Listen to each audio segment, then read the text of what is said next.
Vamos abrir nossas Bíblias na primeira epístola de Paulo aos Coríntios, capítulo 4. Vamos ver os 2 primeiros versos. Assim, pois, importa que os homens nos considerem como ministros de Cristo e despenseiros dos mistérios de Deus. Ora, além disso, o que se requer dos despenseiros é que cada um deles seja encontrado fiel. Querido Pai Celestial, te agradecemos por podermos comungar com Teu Filho Jesus Cristo.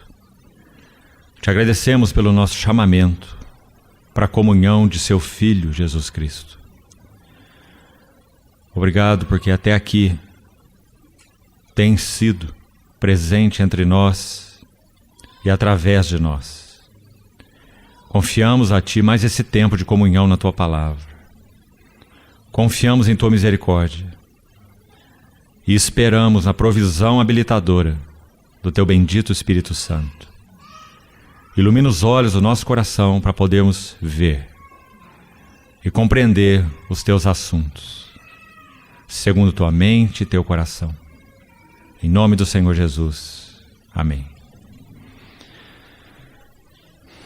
Nós vamos usar esses 2 versos de 1 Coríntios, capítulo 4, verso 1 e 2, porque eles retomam a palavra que compartilhamos pela manhã, uma delas, a respeito dos oikonomos. Paulo usa novamente essa palavra aqui 2 vezes, no versículo 1 e 2, dizendo que importa que os homens nos considerem como ministros de Cristo e despenseiros, aí está a palavra, ou mordomos, oikonomos, dos mistérios de Deus. Ele diz, ora, o que se requer dos dispenseiros é que cada um deles seja encontrado fiel. Nessa noite, com a ajuda do Senhor, nós vamos de novo à epístola aos Efésios e vamos buscar ver como esse oikonomos orava. É extremamente incomum, se você escrevesse uma carta a alguém, você colocar nessa carta a maneira como você ora pela pessoa para a qual você escreveu a carta. Somos gratos ao Senhor porque Paulo não escreveu tratados, Paulo escreveu cartas. E nas suas cartas ele expõe basicamente tudo do que era a sua visão, o seu sentido de vocação espiritual e os seus encargos com relação à obra de Deus, aos interesses de Deus. Então, certamente seria de extrema ajuda para nós vermos como esse despenseiro ora. Vimos pela manhã que um oikonomos é aquele que recebe a autorização do proprietário da casa para cuidar de todos os seus interesses. Responsável pelas receitas e despesas, os afazeres da casa e principalmente por dar a porção devida a cada conservo e até mesmo às crianças. Então, quando Paulo ora, nós temos a oração de um mordomo, de um despenseiro. E vamos, pelo menos, iniciar nessa noite algo a respeito dessas orações e confiamos que através dela o Senhor nos abra algo mais do entendimento a respeito dos encargos de Cristo por sua igreja. Então podemos dizer que as orações registradas de Paulo em suas epístolas, há algumas delas, elas trazem esses 2 focos principais. Paulo ora sempre em 2 focos em todas as suas orações. E quando nós falamos 2 focos, nós estamos falando, na verdade, 2 aspectos de um único foco. Se formos usar palavras dele mesmo, em Efésios 5, ele diz assim, grande é este mistério, mas eu me refiro a Cristo e à igreja. Esse é o objeto da oração de Paulo. Esse é seu duplo encargo.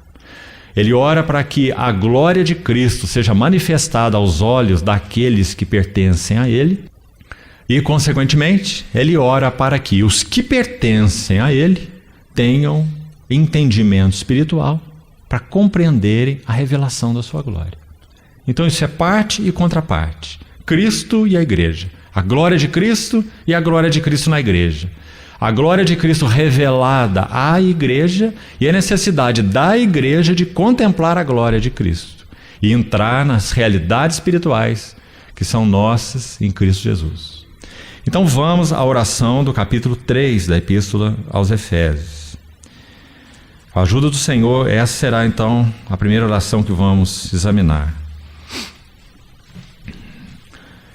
Há duas orações nessa epístola, uma no capítulo 1 e uma no capítulo 3. Todas as duas orações estão na seção que nós então denominamos de a seção da visão espiritual. Então é muito interessante observarmos esse assunto.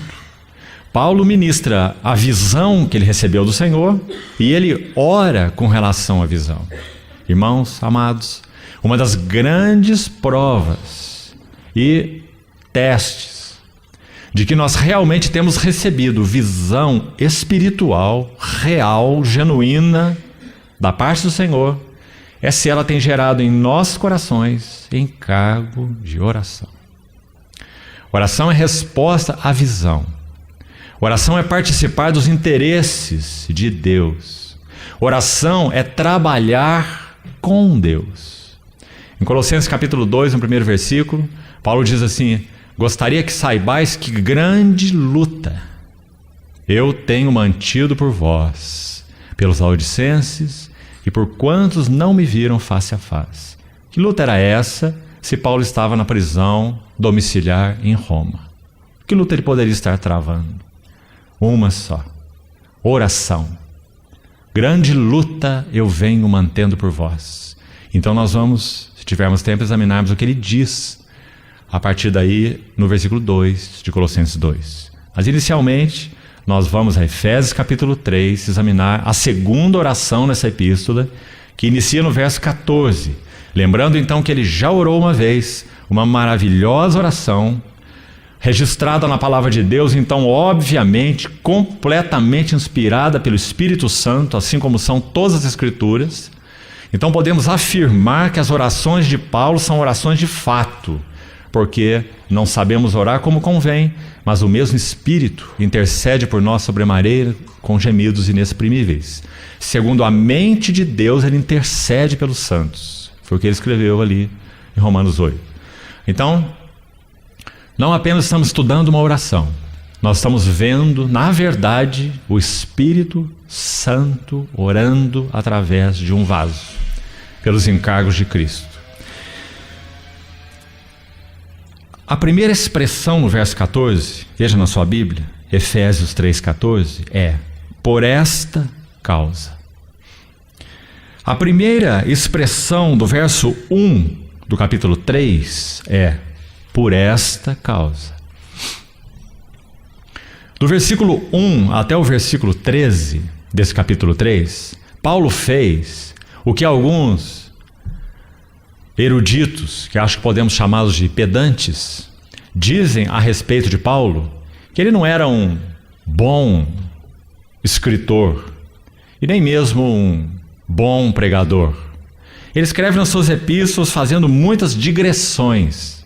Ele está seguindo um caminho, então ele toma uma viela lateral, entra por aquele caminho e às vezes ele volta, às vezes ele não volta para a linha principal. Irmãos, essa é uma das respostas claras àquela palavra do Senhor que diz assim: o vento sopra onde quer, não sabes onde vem nem para onde vai, assim é todo aquele que é nascido do Espírito. Paulo sabia muito bem discernir os caminhos espirituais. Ele diz: o homem espiritual julga todas as coisas, mas ele próprio não é julgado por ninguém, discernido por ninguém. Então, quando o apóstolo Paulo, inspirado pelo Espírito Santo, escreve suas epístolas, ele está escrevendo cartas, não tratados. Ele não está seguindo um raciocínio de lógica, seja ela em que sentido for. Ele está sendo movido pelo Espírito Santo e liberando uma carga que tem a ver com a sua vida, sua visão e sua vocação. Então, podemos dizer, quando ele escreve o versículo 1, que é óbvio. Na carta original não tem nem capítulo nem versículo. Ele está escrevendo uma carta com suas linhas e parágrafos. Então, quando ele entra nesse parágrafo, aqui é um parágrafo, no versículo 1 do capítulo 3, ele diz: por esta causa, e muito provavelmente o que ele iria fazer aqui é escrever a oração que ele não começou, que ele iniciou no verso 14. Por esta causa eu me ponho de joelhos diante do Pai. Mas então ele vai fazer uma digressão, como é chamado. Ele vai tomar aí essa viela lateral, conduzido pelo Espírito Santo, pela qual viela nós somos tão gratos. Porque por ela ele escreveu 13 versículos. Ele escreveu 13 versículos maravilhosos, dizendo qual era essa causa. Na verdade, a essência dela ele já descreveu.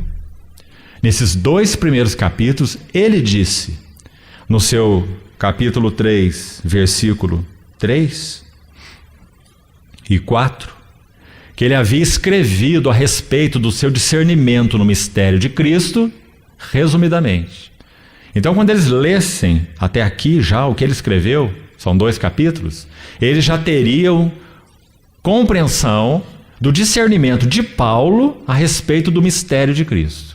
Então, digamos, em certo sentido, a visão já estaria completa ali, nos 2 primeiros capítulos. E agora, sobre a visão, a oração.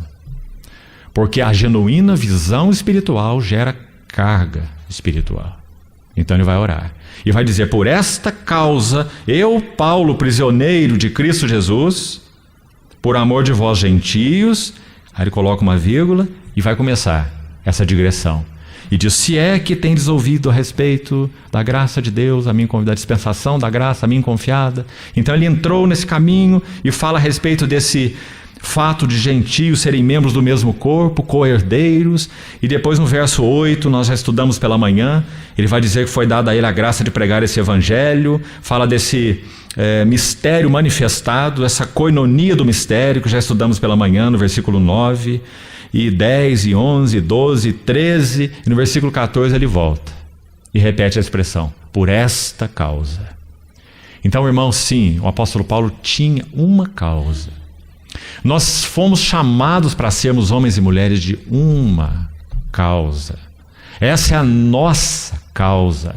Qual é a nossa causa?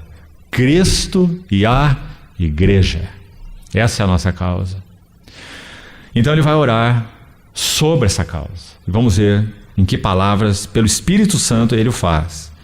Por esta causa, primeiro, eu me ponho de joelhos diante do Pai. Irmãos, toda verdadeira teologia deveria nos levar à doxologia. Toda verdadeira compreensão espiritual dos mistérios de Deus deveria, e certamente o faz, quando é genuína, dobrar nossos joelhos. Quando Paulo escreveu aquela maravilhosa epístola aos Romanos, de uma maneira tão sistemática, vamos usar essa palavra. Você lembra, após expor tanta beleza, também grandes alturas, não podemos negar, mesmo naquela epístola aos Romanos, falando sobre o Evangelho de Deus, tema daquela epístola. Lembra como ele termina? Capítulo 11, texto que já nos foi lembrado aqui mais de uma vez. Ele termina com ó. Que maravilhoso. Irmão, se a nossa visão de Cristo não tem provocado um ó nos nossos corações, certamente ela tem um peso intelectual muito maior do que um peso espiritual. Paulo respondia a visão com ó. Certa vez, um servo de Deus do chamado despertamento evangélico do século XVIII estava pregando. Ele era um homem de não muita cultura, mas pregava como poucos. E certa vez um erudito, um tremendo erudito secular, sempre que esse irmão estava em Londres, esse erudito secular ia ouvi-lo pregar e escrevia a sua crítica. Ele era um homem secular. Ele escrevia a sua crítica sobre esse pregador. E uma das coisas que ele escreveu foi a seguinte: como eu queria, em meus discursos, falar aquele ó, como aquele pregador o fala. Ele nunca poderia falar um ó como o dele. Esse ó é consequência da contemplação de Cristo e de uma genuína visão espiritual. Então Paulo diz, ó profundidade da riqueza, tanto da sabedoria como do conhecimento de Deus. E lá você tem um monte de pontos de exclamação naquele texto, né? Admiração, espanto, assombro. Quão insondáveis são seus juízos, quão inescrutáveis são seus caminhos. E aquelas perguntas também doxológicas, né? Perguntas de quem está com os joelhos dobrados em adoração. Quem foi seu conselheiro? Quem primeiro deu a ele para que ele seja restituído? Quem conheceu a mente do Senhor? Porque dele, por meio dele, para ele são todas as coisas. A ele, pois, a glória eternamente. Amém. Então assim ele está fazendo nessa epístola. Por esta causa, ó irmãos, que peso essa causa tinha nos ombros de Paulo. Como um fiel despenseiro, mordomo. Por esta causa eu me ponho de joelhos diante do Pai. Um dos nossos problemas é nos colocarmos apressadamente de pé diante de outros, antes de nos colocarmos de joelhos diante do Pai. Um irmão certa vez ouviu um servo de Deus pregar. E quando aquele servo de Deus subiu no lugar próprio para a sua pregação, ele subiu com o seu peito bastante inchado e sua cabeça bastante erguida. Ele desceu com o seu peito bastante vazio e sua cabeça bastante inclinada. Então aquele servo mais experimentado do Senhor que ouviu aquela mensagem disse assim: se você tivesse subido como você desceu, você teria descido como você subiu. Por esta causa eu me ponho de joelhos diante do Pai, de quem toma o nome toda a família, tanto no céu como sobre a terra. Para quê? Então agora vamos ver quais são os tópicos dessa oração. Para que, segundo a riqueza da sua glória. Observe o capítulo 2, verso 7 dessa mesma epístola. Aqui Paulo falou da suprema riqueza da sua graça. Você sabe que, por outro ângulo, essa epístola aos Efésios poderia ser resumida toda com esses dois versículos? O tema de Efésios é, por um lado, a riqueza da sua graça. Quanta graça há nessa epístola aos Efésios revelada. Por outro lado, quanta glória há nessa epístola revelada. Riqueza da sua graça, riqueza da sua glória. Isso resume Efésios. O que significa riqueza da sua glória? E aqui vamos já buscar ajuda numa outra oração de Paulo, aos Colossenses. Abra, por favor, no capítulo 1, versículo 9, para entendermos melhor essa expressão. E voltamos a Efésios. Colossenses capítulo 1, verso 9, é mais uma oração de Paulo. E ele inicia sua oração assim: por esta razão, também nós, desde o dia em que o ouvimos, se referindo a Epáfras, o seu companheiro. Paulo não conhecia os Colossenses, a assembleia não foi estabelecida por ele, mas sim por Epáfras, seu companheiro. Desde o dia em que o ouvimos, não cessamos de orar por vós, e de pedir que transbordeis do pleno conhecimento da sua vontade, em toda sabedoria e entendimento espiritual. Não vamos ver esses tópicos agora, todos eles são muito relevantes, importantes, a fim de viverdes de modo digno do Senhor, para o seu inteiro agrado, frutificando em toda boa obra e crescendo no pleno conhecimento de Deus. E agora nós temos uma expressão no verso 11 aqui, que vai nos ajudar a entender aquela de Efésios 3, riqueza da sua glória. Aqui diz: sendo fortalecidos com todo o poder, segundo a força da sua glória. Riqueza da sua glória, força da sua glória. A ideia envolvida aí é, Paulo está dizendo que contemplando, com olhos abertos pelo Espírito, revelação, entendimento espiritual, vendo a majestade pessoal do Senhor Jesus, nós somos fortalecidos com poder. Sendo fortalecidos com poder, segundo a força de sua glória. Em outras palavras, contemplando a majestade pessoal do Senhor Jesus, nós somos fortalecidos com poder. Muito interessante. Paulo está nos dando o segredo do seu próprio poder espiritual. O segredo do poder espiritual de Paulo era a contemplação do Senhor Jesus. Quanto mais contemplamos o Senhor Jesus, mais participamos do que Ele é. E mais somos vasos usados de uma maneira efetiva nas suas mãos. Porque somos usados baseados em uma contemplação. Nós não somos tagarelas. Nós não falamos mensagem de segunda mão. Nós não pregamos o último livro que nós lemos, nem a última conferência que participamos. Segundo uma revelação, me foi dado conhecer o mistério. Essas são as palavras de Paulo. Então, segundo a força da sua glória, em outras palavras, parafraseando Paulo, contemplando a sua majestade pessoal, somos fortalecidos com todo o poder. Essa era a fonte de recursos inesgotáveis de Paulo. Você sabe que um servo de Deus chamado J.B. Phillips escreveu uma obra muito interessante, chamada Carta às Igrejas Novas. E esse irmão, erudito que era, ele fez uma tradução livre do seu próprio conhecimento da língua grega, das cartas de Paulo, segundo não apenas seu conhecimento da língua grega. Estão muitos aí que são mestres da língua grega e, na verdade, pouquíssimo podem nos dar. Esse homem não era apenas um erudito, era um homem de Deus. J.B. Phillips. E essa obrazinha chamada Carta às Igrejas Novas, ele vai então escrever as cartas de Paulo em uma tradução livre, a sua tradução. Mais ou menos como John Nelson Darby fez também, na tão conhecida tradução de Darby. Não apenas porque Darby conhecia também bem a língua original, mas porque Darby também foi um homem de Deus que conhecia a mente do Senhor. Então, quando esse irmão J.B. Phillips escreveu Filipenses 4, de 10 a 13, quando Paulo, terminando aquela epístola, vai agradecer os filipenses pelo cuidado que eles tiveram com ele na prisão, ele diz: eu me alegrei sobremaneira do Senhor, porque renovastes a meu favor uma vez mais o vosso cuidado. Aliás, já fizestes antes, aliás, já tinhais antes, melhor, mas vos faltava oportunidade. Aí ele diz assim: digo isto não por causa da pobreza, porque eu aprendi a viver contente em toda e qualquer situação. Lembra-se do texto?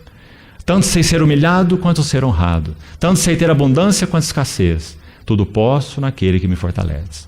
Quando esse irmão escreve este texto na sua tradução livre, ele escreve assim: eu aprendi, Paulo dizendo, eu aprendi que os meus recursos em Cristo são inesgotáveis. E que o meu descanso nele é imperturbável. Ah, irmãos, que maravilha! Será que nós temos um descanso imperturbável? Por qualquer evento, qualquer pessoa, qualquer circunstância, qualquer assunto. Imperturbável. Paulo tinha. Será que já temos descoberto que os nossos recursos nele são inesgotáveis? Quando nós carecemos de graça, dele temos recebido da sua plenitude graça sobre graça. Quando nós precisamos de sabedoria, ele se nos tornou da parte de Deus em sabedoria, justiça, santificação e redenção. Quando nós precisamos compreender as coisas mais profundas de Deus, nele estão contidos todos os tesouros da sabedoria e do conhecimento. Paulo aprendeu isso. Então ele compreendeu que ele na verdade não precisava de um depósito nele. Ele tinha um depósito em outro. E porque ele tinha um depósito em outro, o seu depósito era inesgotável. Ele não precisava de um descanso nele. Esteja certo, Paulo nunca orava: Deus, me dá descanso. Nunca. Esteja certo. Leia suas epístolas. Porque ele aprendeu que tinha descanso nele. Certa irmã, comentando um pouco da epístola de Filipenses, há séculos atrás, escreveu assim: nós cristãos não temos alegria. É a alegria que nos tem. Por isso a nossa alegria é intocável. A alegria nos tem, porque a alegria é Cristo. Cristo nos tem. Essa é a mensagem de Paulo aos Filipenses. Então, por esta causa, eu me ponho de joelhos diante do Pai, de quem toma o nome toda a família, tanto no céu como sobre a terra, para que, segundo a riqueza da sua glória, contemplando a sua majestade pessoal, contemplando sua beleza, contemplando sua glória, sejais fortalecidos com poder, mediante seu espírito no homem interior. Então o que ele disse em Colossenses, ele diz em Efésios de outra maneira, mas o mesmo foco. Contemplação, segredo do poder espiritual. Vamos voltar à oração de Efésios 3. Verso 16. Segundo a riqueza da sua glória, a riqueza da sua majestade pessoal, a riqueza de seus recursos, a riqueza do que Ele é, vos conceda que sejais fortalecidos com poder mediante o seu Espírito no homem interior. Agora, já voltamos ao verso 17, mas para que não percamos a ênfase do que entendemos, o Espírito Santo quer nos dar aqui, veja para que esse poder, esse fortalecidos com o poder, mediante seu Espírito no homem interior. Para quê? Por quê? Na verdade, o foco está no versículo 18. O versículo 17 ainda é aí um meandro nessa oração, um caminho que Paulo está traçando. O foco está ali no verso 18, onde vamos chegar daqui a pouco. A fim de poderdes compreender. Então agora nós estamos vendo um terceiro elo na corrente, acompanha aí. Primeiro ele está falando de contemplar a glória, a força da sua glória, na palavra de Colossenses 1. A riqueza da sua glória, ou a sua majestade pessoal, contemplação.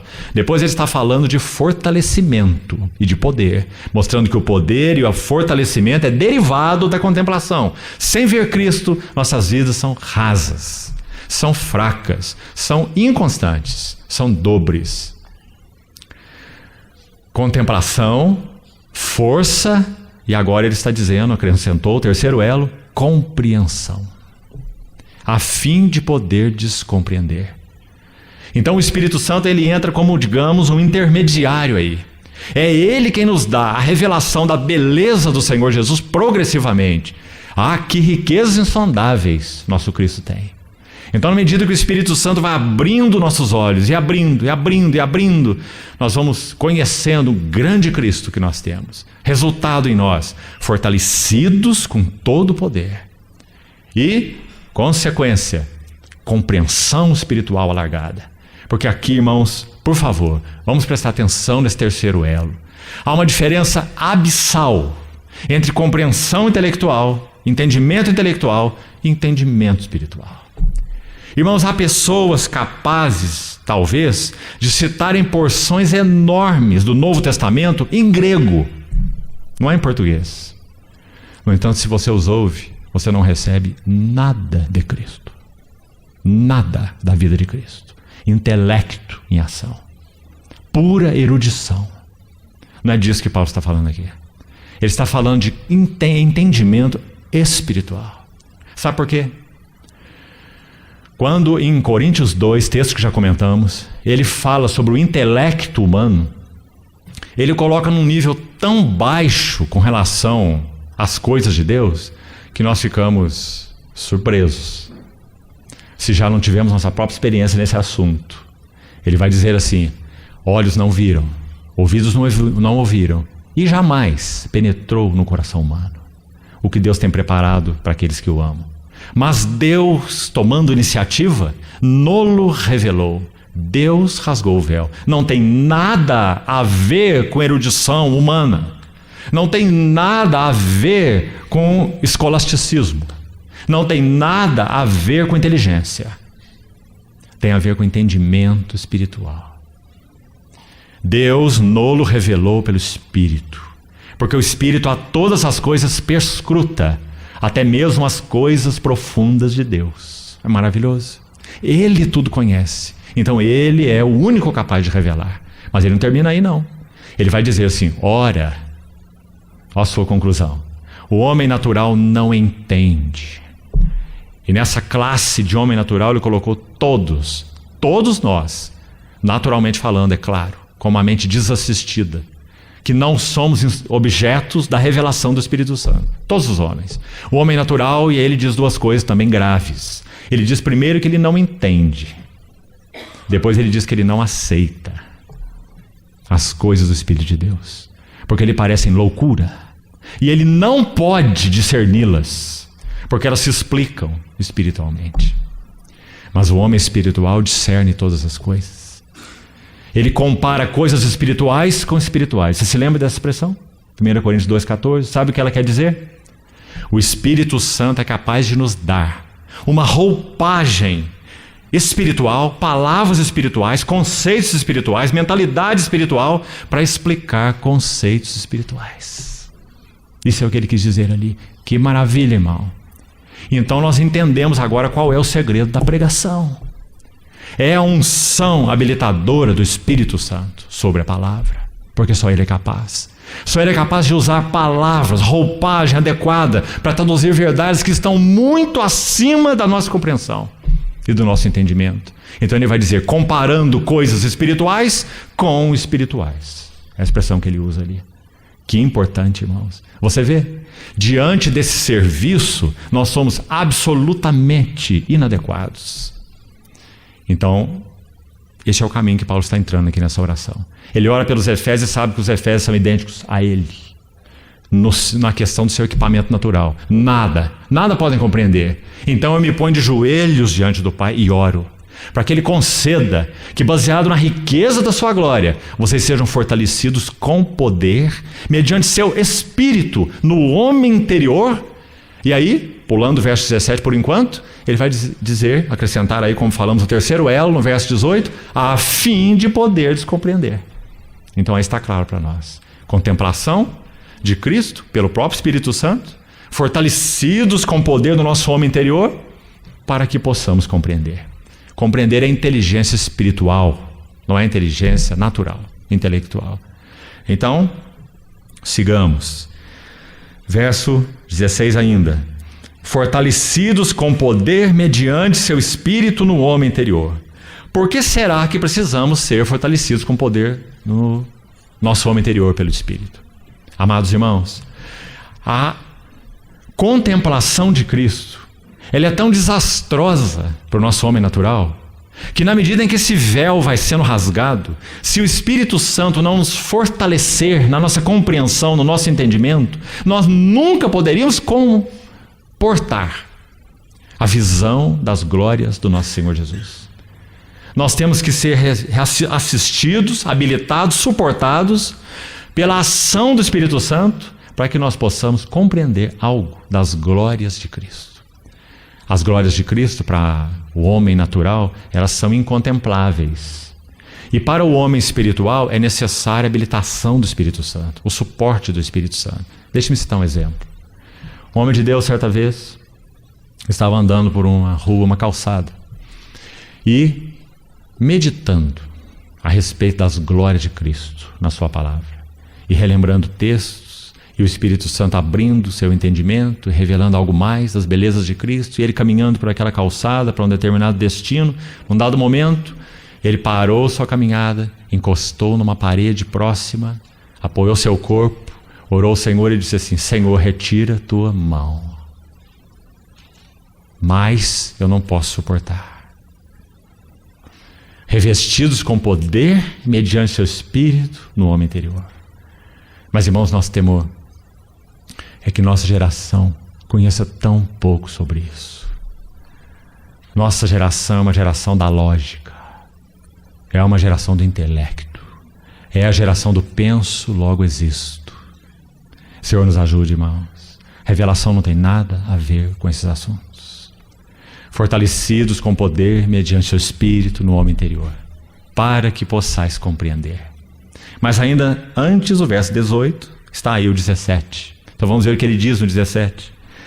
E assim habite Cristo nos vossos corações. Essa palavra habite é uma palavra importante.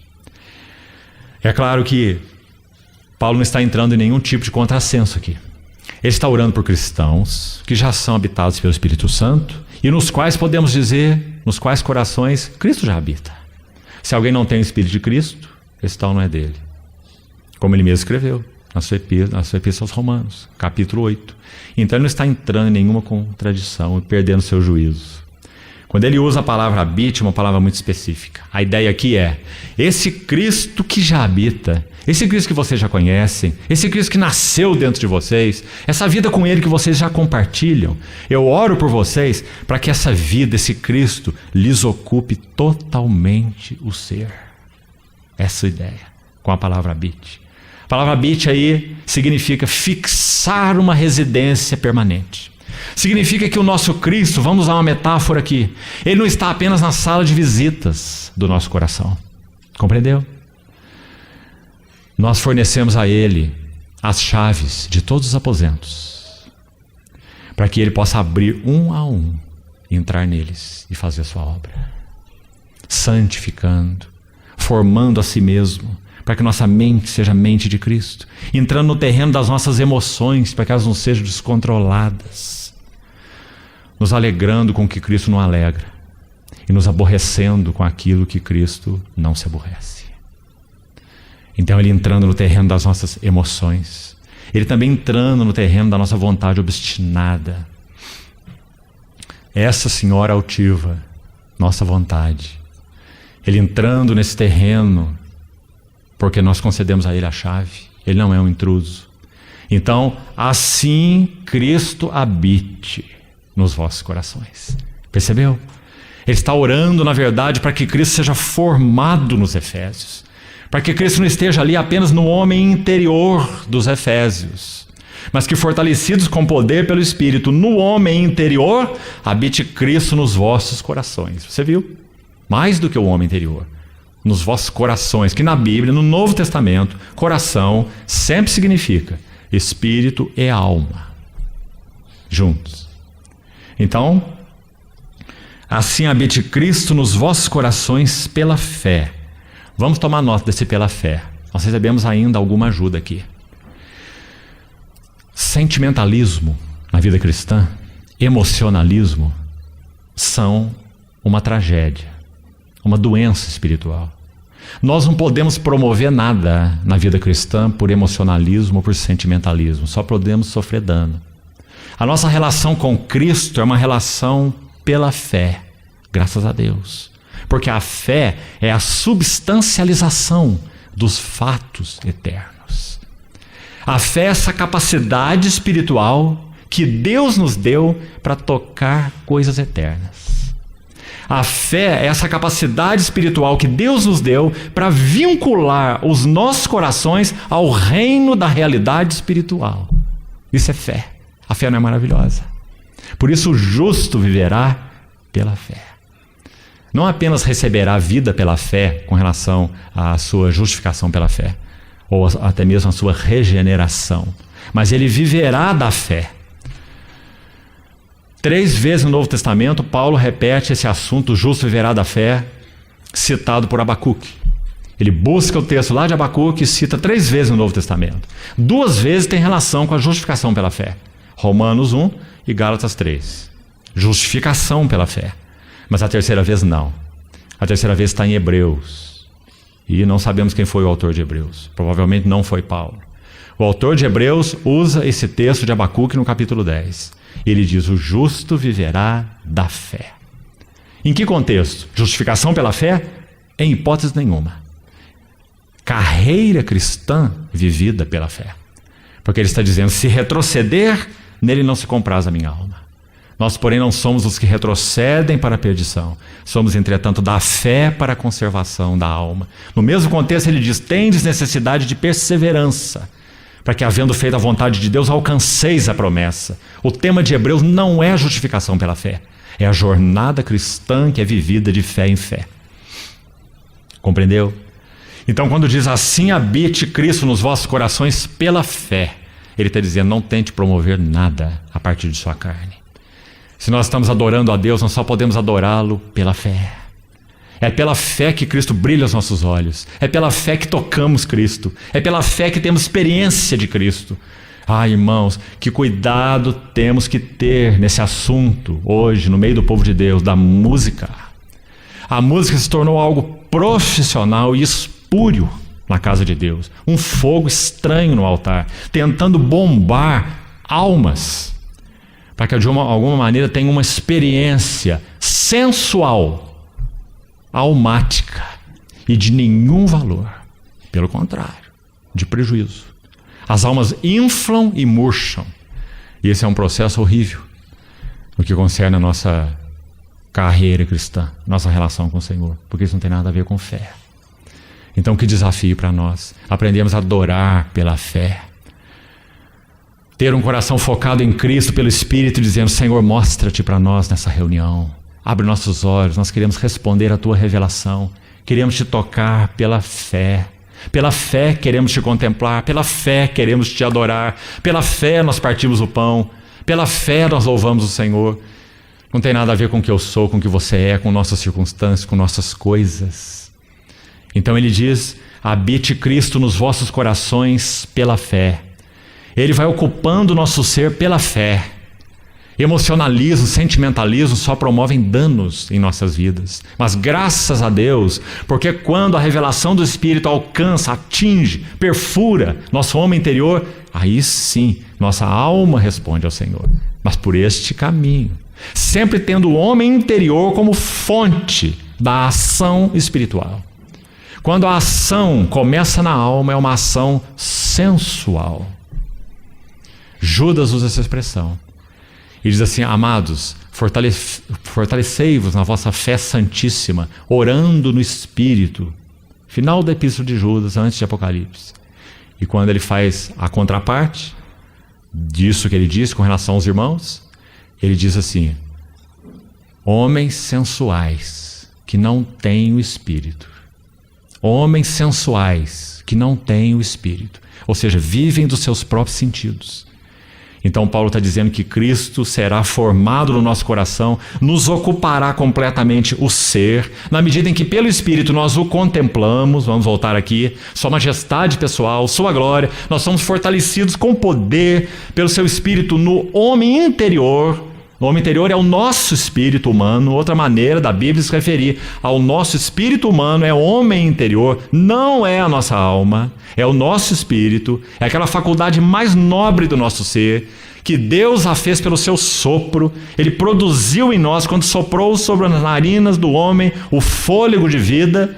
Esse fôlego de vida, Deus é Espírito, então quando Ele soprou sobre as narinas do homem, aquele ruach, aquele fôlego de vida, o homem foi feito alma vivente. Essa combinação de Deus, o fôlego de Deus, que é Espírito, sobre aquele corpo que era do pó, constituiu o homem alma vivente. Mas esse órgão nobre no homem, capaz de conhecer Deus, capaz de comungar com Deus, capaz de crescer em Deus, é o nosso homem interior.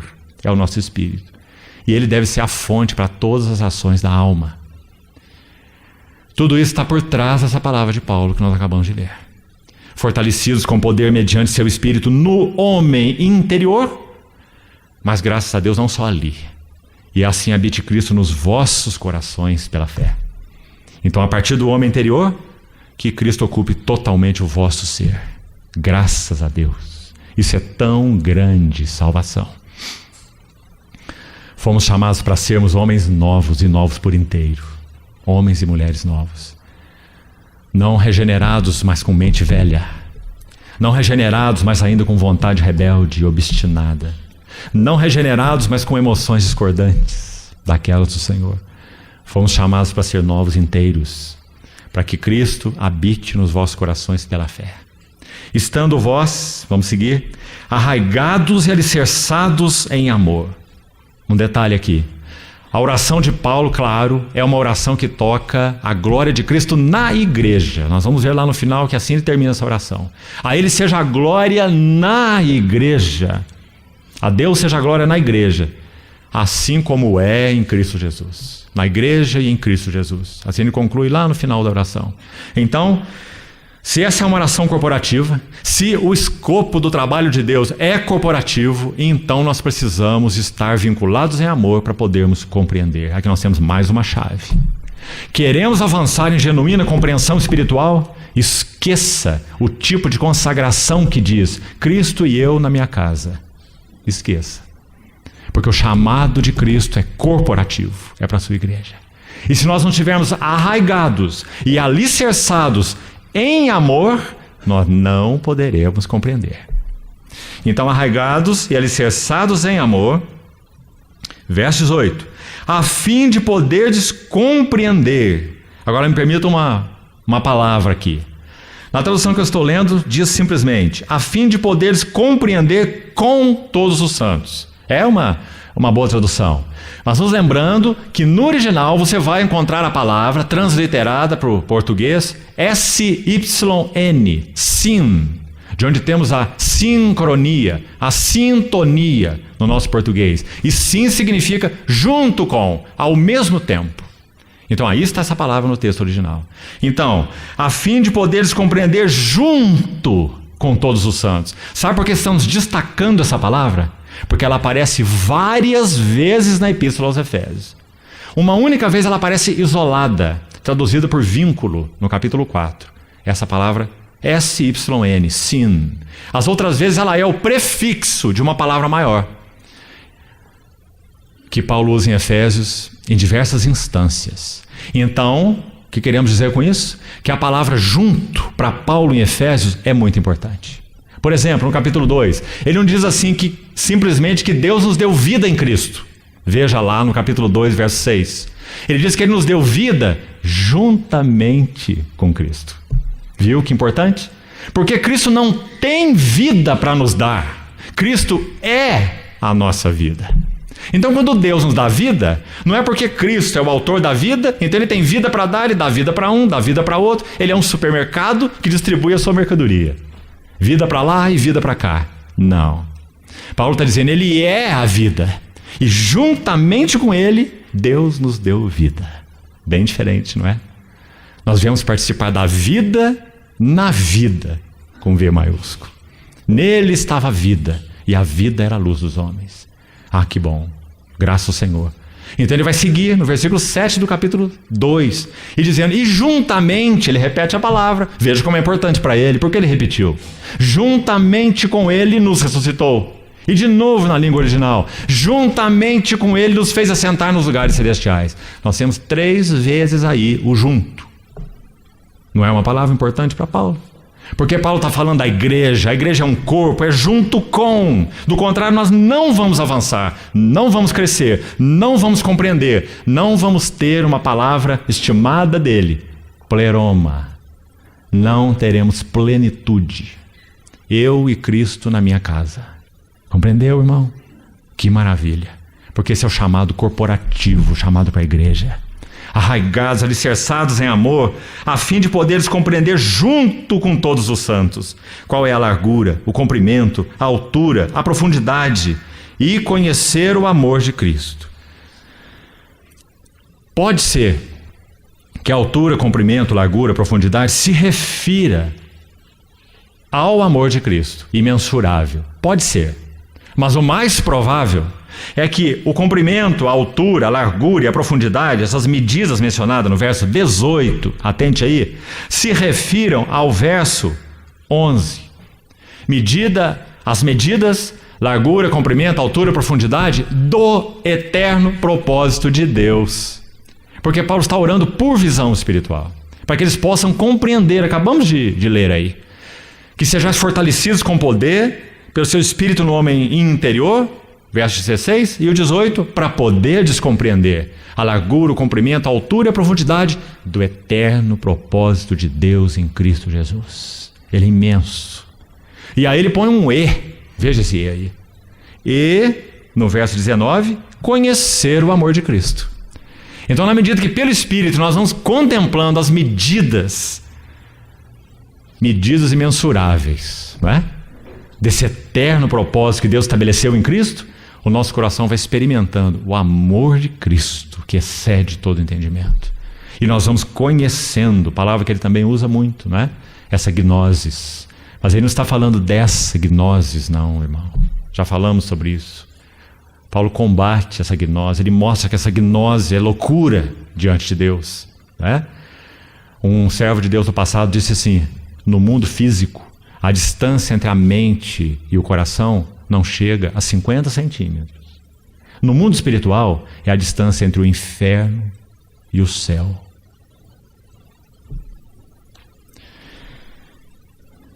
A fim de poderes compreender, junto com todos os santos, qual é a largura, o comprimento, a altura e a profundidade, e conhecer o amor de Cristo, que excede todo entendimento.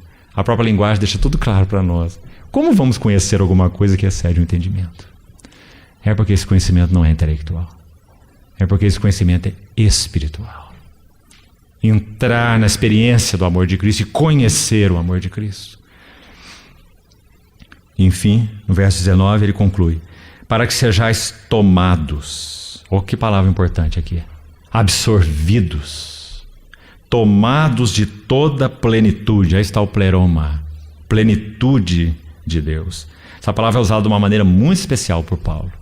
Quando ele diz, por exemplo, que Cristo é a plenitude de Deus. Tudo aquilo que Deus é está em Cristo. Não apenas habita em Cristo, como também é revelado unicamente através de Cristo. Então Cristo é o pleroma de Deus. Ele é a plenitude de Deus. Nele habita corporalmente toda a plenitude da divindade. Nele. Agora, como Efésios é a carta da igreja, então a oração de Paulo tem como foco essa sua carga pela igreja, que é o corpo de Cristo. Então ele vai dizer: para que agora vós sejais tomados de todo o pleroma de Deus. É muito para nós, não é, irmãos? Que maravilha! Cristo é a plenitude de Deus. A igreja é a plenitude de Cristo. Cristo é o mistério de Deus. A igreja é o mistério de Cristo. Que maravilha! Então ele ora nesse sentido e por nada menor. Ele diz: para que sejais absorvidos, tomados de toda a plenitude de Deus. Essa é a casa de Deus. Quando a casa de Deus foi erguida por aqueles judeus do Velho Testamento, segundo o modelo que foi mostrado a Moisés no monte, com as riquezas e detalhes, você conhece Êxodo 40, provavelmente, o último capítulo do livro. Quando a casa foi erguida, nem Moisés podia entrar, porque a glória de Deus encheu o tabernáculo. Posteriormente, quando o templo de Salomão foi edificado, e a glória de Deus encheu o templo, porque tudo foi feito de acordo com o modelo. Assim a igreja, irmãos, na medida em que Cristo, pelo Espírito, vai sendo revelado a nós, na medida que nós vamos entrando nas realidades espirituais de Cristo, não intelectuais, e então nosso intelecto, e então nossas emoções, e então nossa vontade vão sendo conquistados. Que maravilha! Mente de Cristo. Nós, porém, temos a mente de Cristo, Paulo disse, lá naquele capítulo 2 de Coríntios, tão lindo, o capítulo sobre revelação, sobre ministério espiritual.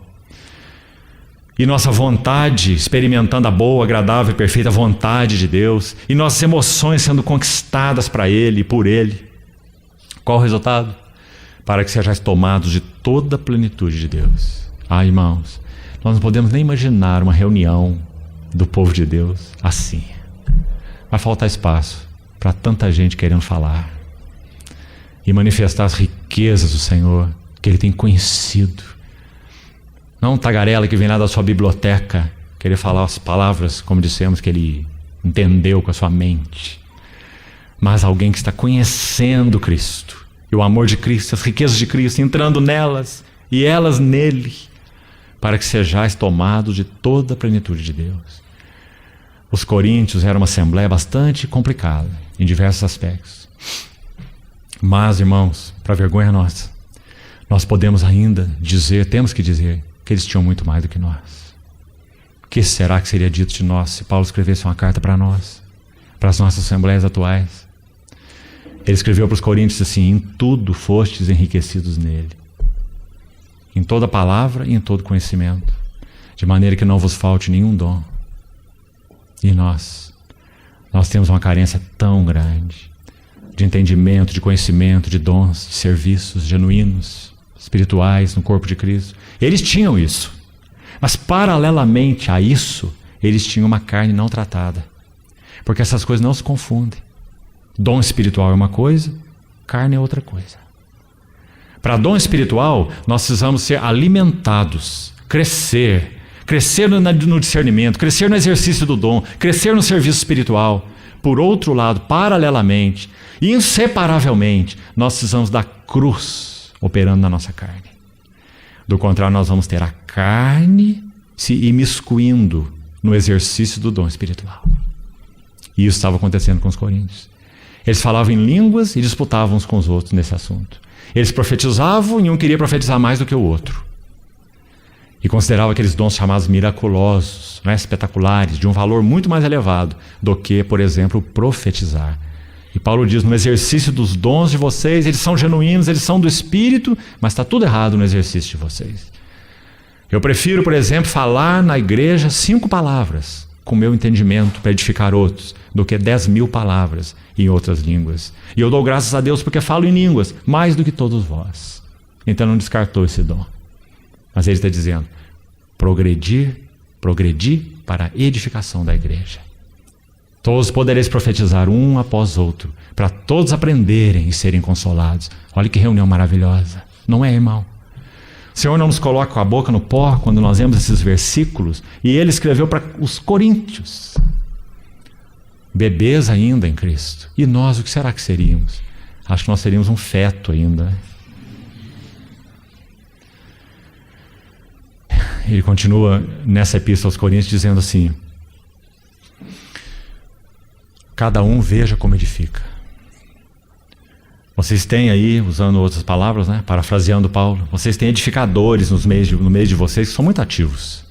Eles trazem muita madeira, muito feno e muita palha. Você olha para o que eles fazem e você vê uma obra imensa, mas o fogo o provará. Manifesta se tornará a obra de cada um. O dia o provará, porque está sendo reservada para o fogo. Mas há alguns entre vocês que estão edificando com ouro, com prata e com pedras preciosas. Então manifesta se tornará a obra de cada um. Vê de cada um como edifica. Então, amados irmãos, esse era o coração desse oikonomos de Deus, Paulo. E nesse sentido ele orava, e mais do que orava. Aos Colossenses, de novo, no capítulo 1, encerrando o capítulo 1, quando ele fala lá no verso 24 sobre as aflições de Cristo, que também já comentamos hoje pela manhã, o que significa ter cononia dos seus sofrimentos, participar das aflições de Cristo para edificação da igreja, pois o sacrifício para a redenção ele já acabou, já consumou, já completou, mas agora ele quer partilhar suas aflições para que sua noiva se apresse, para que sua noiva tome forma, para que sua noiva deixe de ser menina e se atavie como mulher madura, pronta para as núpcias, para as bodas. Então Paulo sofria com esse encargo e ele explicou o que significa aflições de Cristo no final de Colossenses capítulo 1, os últimos versículos. Ele diz, o qual Cristo nós anunciamos. Esse Cristo nós anunciamos, advertindo a todo homem, advertindo por um lado, e ensinando a todo homem, ensinando por outro lado. Esse é um ministério equilibrado. Não só exortação, exortação, exortação, exortação, mas ensino e exortação. Exortação e ensino. Exortando todo homem, ensinando todo homem, toda sabedoria, para que apresentemos todo homem perfeito em Cristo. Colossenses 1, 28. Aí no verso 29 ele diz, e por esta causa, é por isso, essa mesma causa pela qual ele está orando aqui em Efésios, por esta causa, veja Colossenses 1, 29. Por isso é que eu me afadigo, esforçando-me o mais possível, segundo a sua eficácia, que opera eficientemente em mim. Não é um lindo versículo? Ele se esforçava como mordomo responsável, mas ele sabia que seu esforço seria nada, ele levaria a zero o resultado, a não ser que a sua eficácia operasse eficientemente em mim. Graças ao Senhor. Então, concluindo a oração do capítulo 3, ele diz assim, verso 20. Ora, aquele que é poderoso para fazer infinitamente mais do que tudo quanto pedimos ou pensamos, conforme o seu poder que opera em nós, de novo, seus recursos, onde estavam seus recursos? Em Cristo, e eram então experimentados pelo ministério do Espírito Santo. A Ele, a esse que é poderoso para fazer infinitamente mais do que tudo quanto pedimos ou pensamos. A Ele seja a glória na igreja. Que linda essa frase. Mostra que o foco da oração de Paulo é a glória de Cristo na igreja. Então ele ora para que a glória de Cristo seja na igreja tão plena, tão real, tão linda, quanto ela é no próprio Cristo. Então esse Ele aqui tem como sujeito Deus, né? Aquele que é poderoso para fazer infinitamente mais do que tudo quanto pedimos ou pensamos, conforme seu poder que opera em nós. Esse é Deus, o nosso Deus. Então ele diz, a ele seja a glória na igreja em Cristo Jesus. Então que a igreja partilhe a mesma glória que Cristo Jesus tem.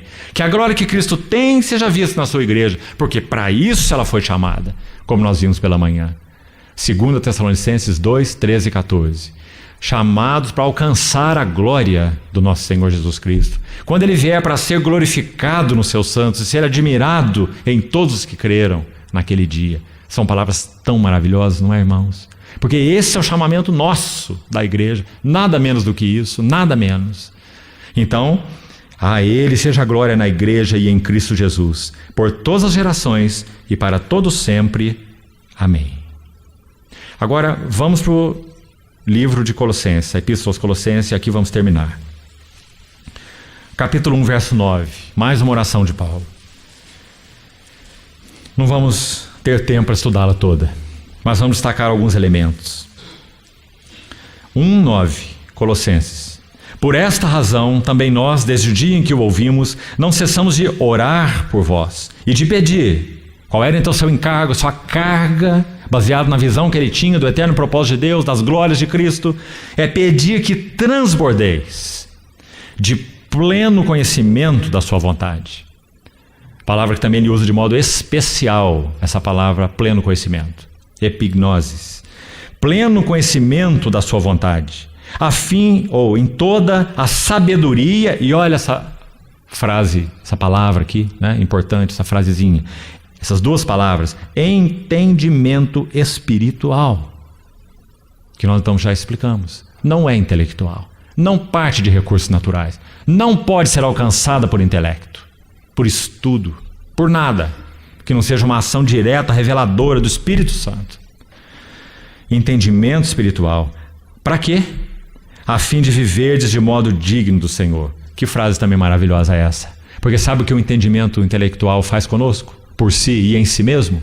Ele já disse, Paulo mesmo, 1 Coríntios 8, 1. Ora, o saber ensoberbece. O saber ensoberbece, mas o amor edifica.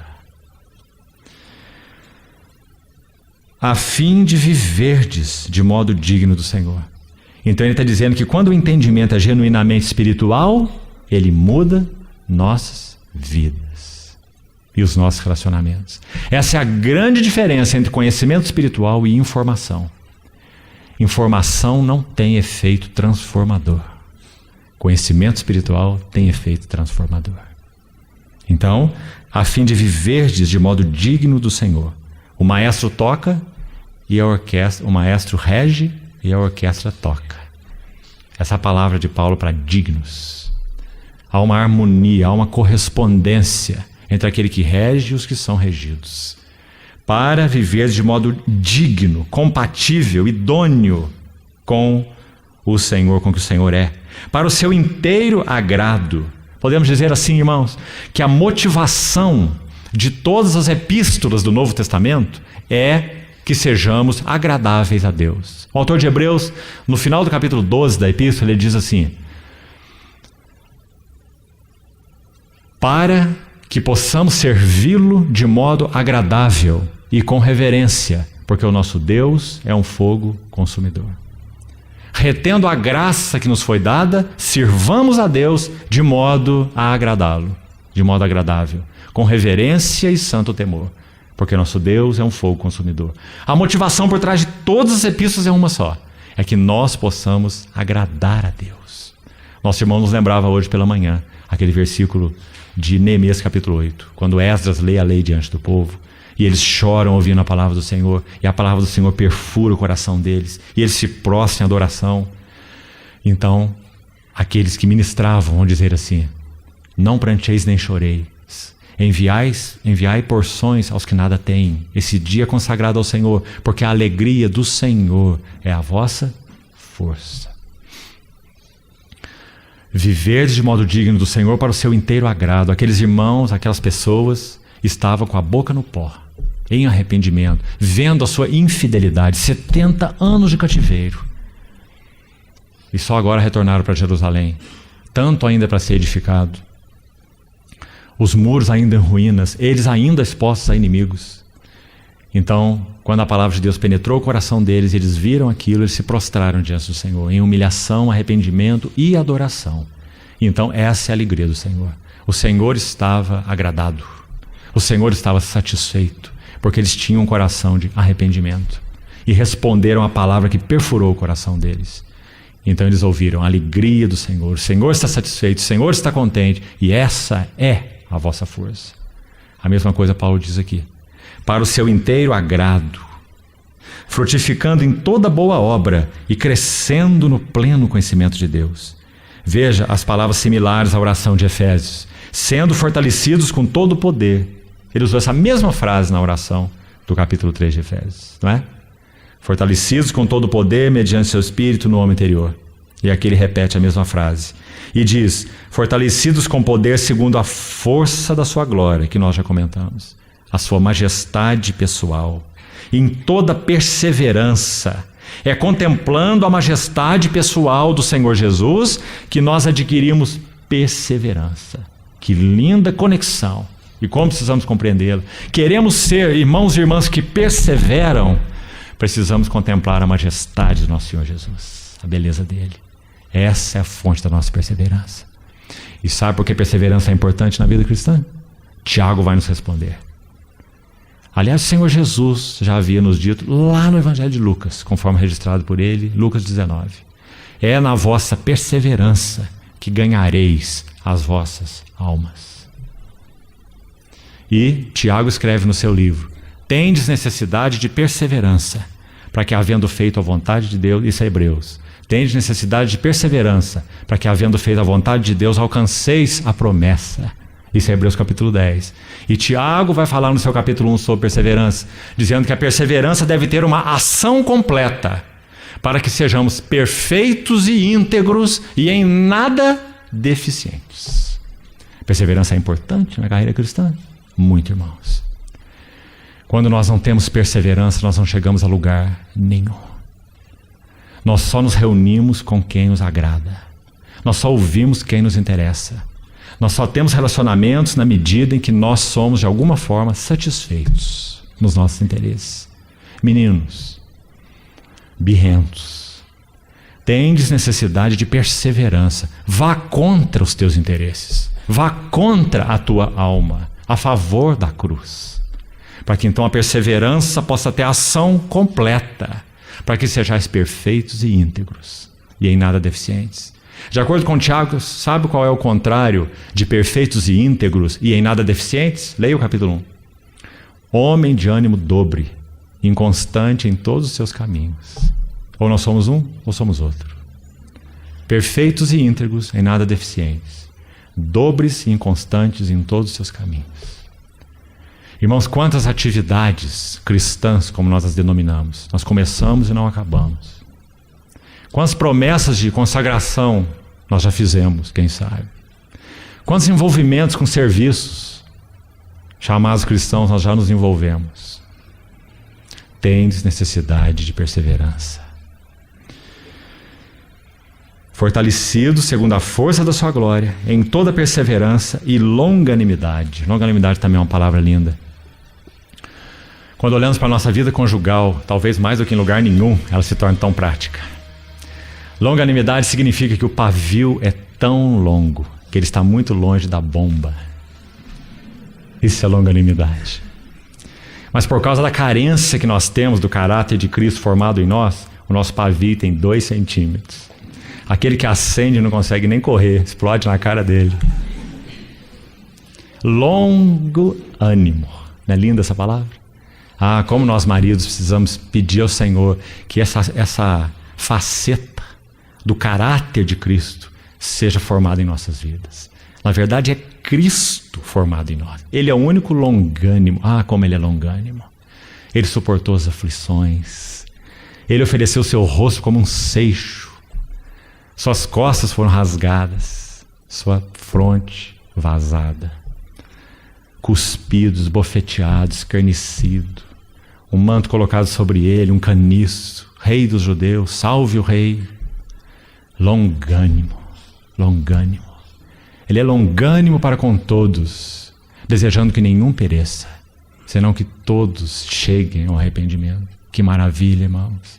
Só contemplando a majestade pessoal do Senhor Jesus, a força da sua glória, nós seremos longânimos.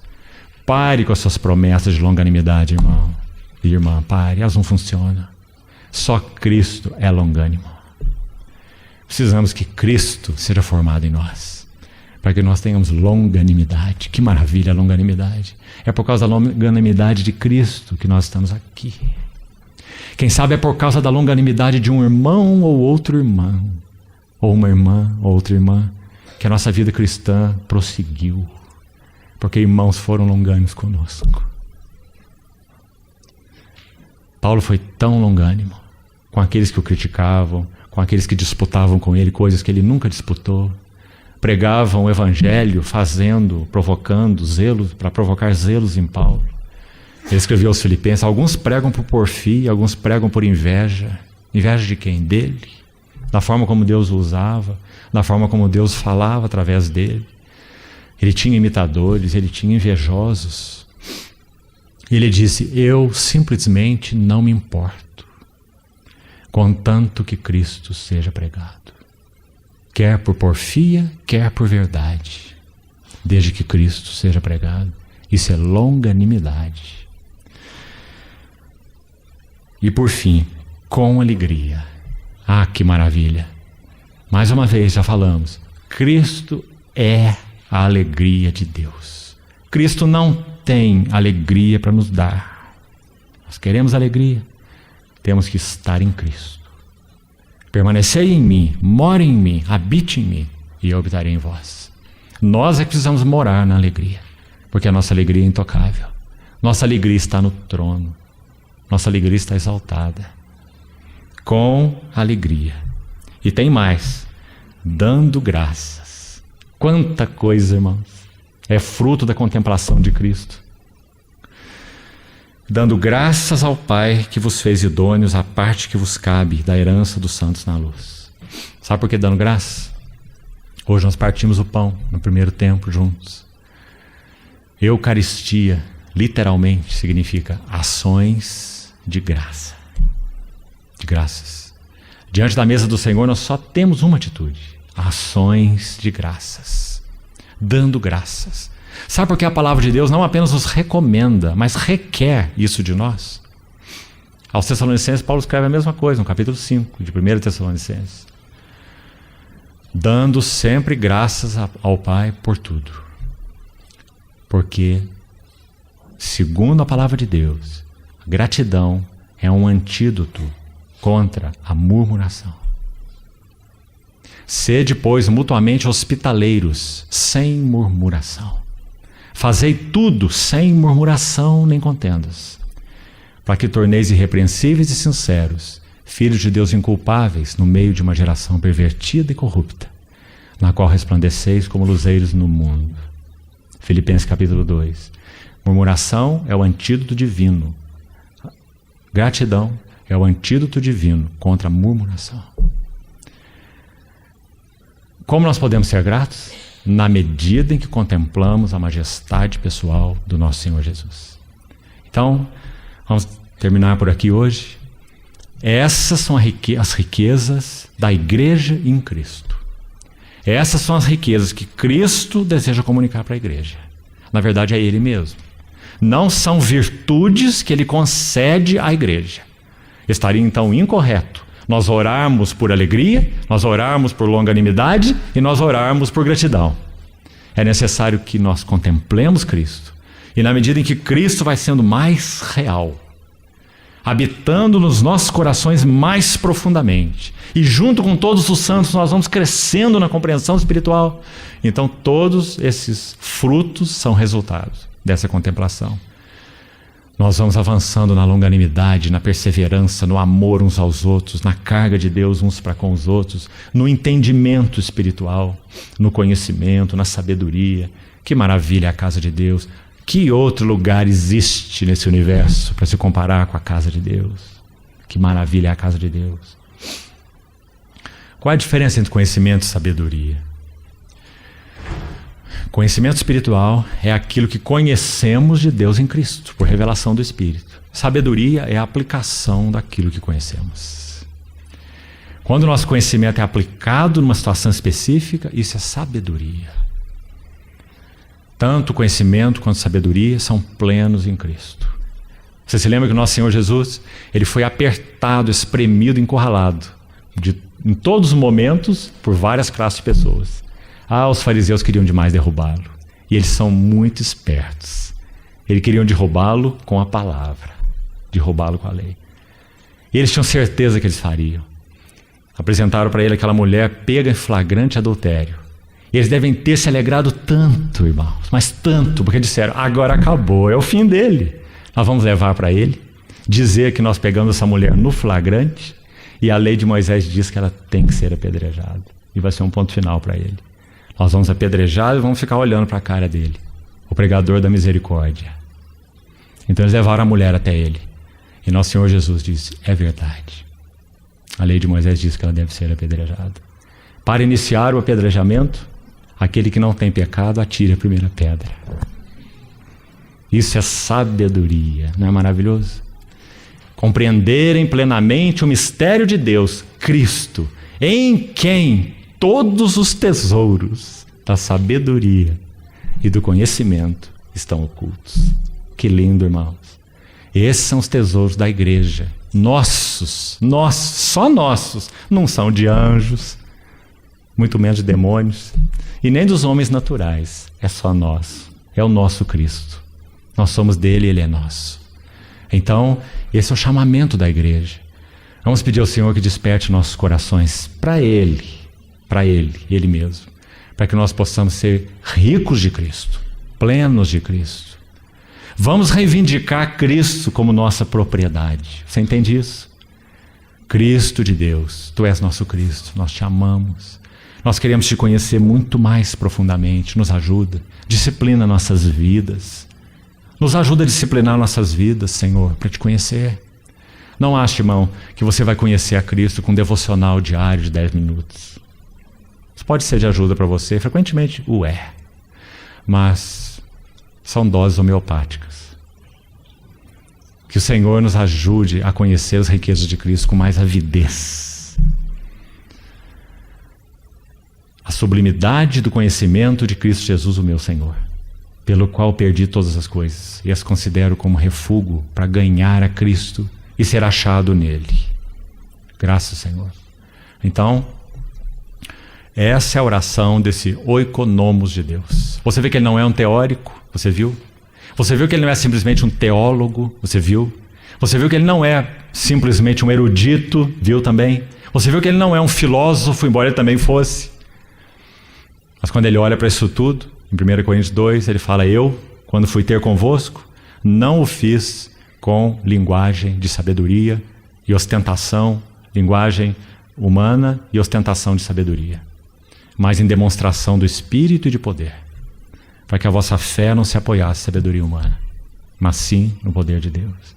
Esses são nossos tesouros. Então, com relação ao eterno propósito de Deus, essa é a igreja, essa é a casa de Deus. Que o Senhor nos ajude a avançar, até que sejais tomados de toda a plenitude de Deus. Numa vida assim, em relacionamentos assim, particularmente numa reunião assim, não há outro resultado, senão aquele de 1 Coríntios 14. Se entrar algum incrédulo, se entrar algum indouto no meio de vós, ele será por todos convencido e por todos discernido ou julgado. Tornam-se-lhe manifestos os segredos do coração. Que texto! E a igreja reunida, entrou alguém que ela mal está vendo, que entrou, nem sabe quem é, mas o Espírito Santo é aquele que sonda a mente e o coração. Então aquele incrédulo, aquele indouto é por todos discernido, por todos julgado, e torna os segredos do seu coração manifestos. Por quê? Porque o Espírito Santo está ali. A reunião da igreja no Espírito, uma reunião espiritual, focada em Cristo. Manifestos são os segredos do seu coração, e tem mais, e ele se prostrará com o rosto em terra, e testemunhará que de fato Deus está no meio de vós. Que maravilha! 1 Coríntios 14, de 23 a 25. Esses versículos devem nos estimular a orar ao Senhor para que as reuniões da igreja sejam, em realidade espiritual, assim. Presença do Espírito Santo, falando ao nosso coração, ministrando Cristo a nós, nos convencendo de pecado. Irmão, o que o Espírito Santo faz em 2 minutos, perfurando um coração e falando da maneira que só Ele pode falar, nós poderíamos gastar 1 ano de mensagens e não atingir o objetivo.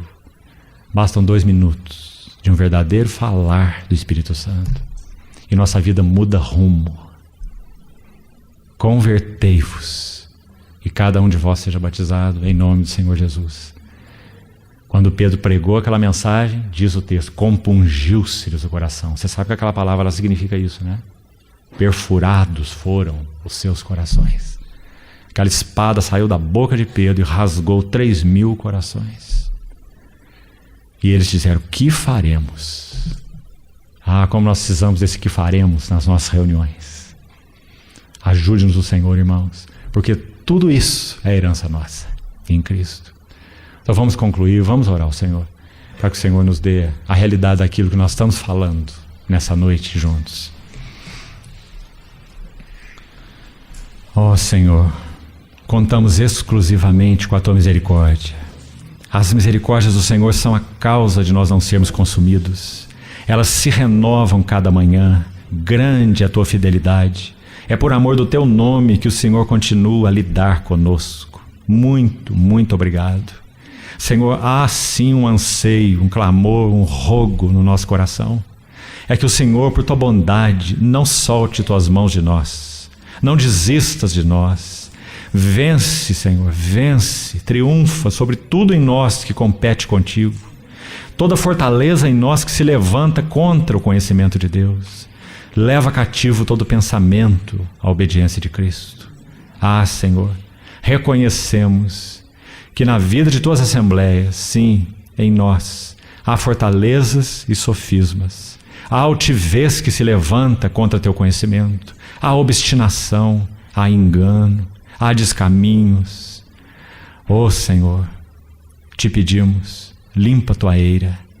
Ó Senhor, purifica-nos. Ó Senhor, envia, te pedimos, porção dobrada do Teu Espírito Santo sobre nós.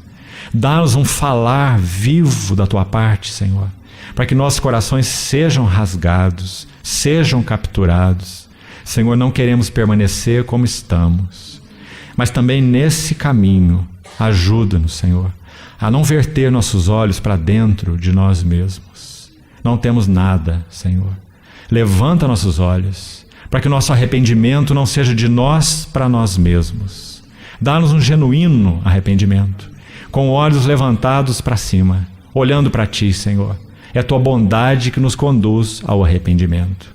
E triunfa sobre nossas vidas, Senhor. Forma Teu caráter em nós, Senhor.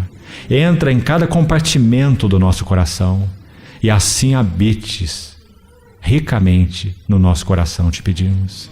Permeia nosso ser contigo. Teu caráter seja formado em nós. Disciplina nossas vidas, Senhor, te pedimos. Corrige-nos. Muito obrigado, Senhor, porque podemos receber da Tua plenitude graça sobre graça. Segue ainda, Senhor, falando ao nosso coração nessa noite, falando ao nosso coração ainda enquanto dormimos. Nós te pedimos, Senhor, ensina as coisas espirituais para nós. Queremos avançar de glória em glória.